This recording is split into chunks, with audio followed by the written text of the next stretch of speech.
Good morning everyone. আর আমি এখন আছি হচ্ছে মানালি বাস স্ট্যান্ডে। আমরা দিল্লি থেকে ওখানে দুদিন ছিলাম।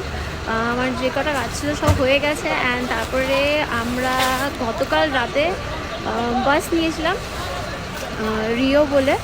তো তো বাস নিয়ে আজকে সকাল এখন বাজে হচ্ছে 7:40 আর আমরা এখন পৌঁছে গেছি মানালি বাস স্ট্যান্ডে।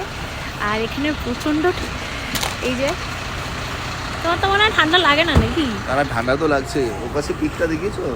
হ্যাঁ দেখাচ্ছি, ওই দূরে দেখতে পাচ্ছ ও পুরো বরফে ঢাকা পাহাড়, দেখেই মন খুশ হয়ে গেছে। থ্যাংক ইউ রিতেশ চক্রবর্তী নিয়ে আসার জন্য।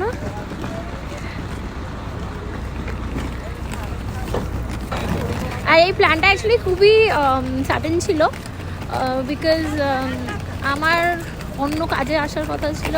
আর তারপরে রিতেশ বললো না, যেহেতু ওখানে যাচ্ছি তো মানালি তো যেতেই হবে। আর सस्ते में काम आएगा रास्ते में। হ্যাঁ, তো যাই হোক এখন আগে আমরা হোটেলে পৌঁছাই, তারপরে বাকি কথা হচ্ছে।